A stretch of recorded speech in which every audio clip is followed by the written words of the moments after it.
ભરૂચના ઝઘડિયામાં જીઆઈડીસી વિસ્તારમાં ઝારખંડની બાળા ઉપર થયેલી શારીરિક અત્યાચારની ઘટનામાં બાળાને સારવાર માટે એસએસજીમાં ખસેડવામાં આવી છે।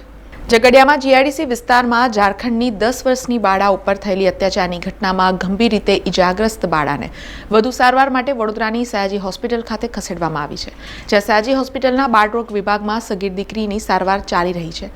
આ પીડિતા બાળાની ચાલી રહેલી સારવાર અંગે બાળરોગ વિભાગના વડા ઓમપ્રકાશ શુક્લાએ માહિતી આપી હતી, જેમાં તેઓએ જણાવ્યું હતું કે હાલ પીડિતાનું ઓપરેશન સર્જન તબીબો દ્વારા કરવામાં આવનાર છે।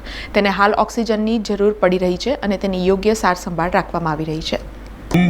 સ્થિતિમાં અત્યારે તો સ્ટેબલ છે પેશન્ટ હાલમાં, અને એને અત્યારે આઈવી ફ્લુઇડ્સ ચાલી રહ્યું છે અને ભારે ઇન્જેક્શન્સ છે મેરોપેનમ, એમિકાસિન અને મેટ્રોજેલ ઇન્જેક્શન ચાલી રહ્યું છે અને થોડુંક ઓક્સિજન પણ ચાલી રહ્યું છે।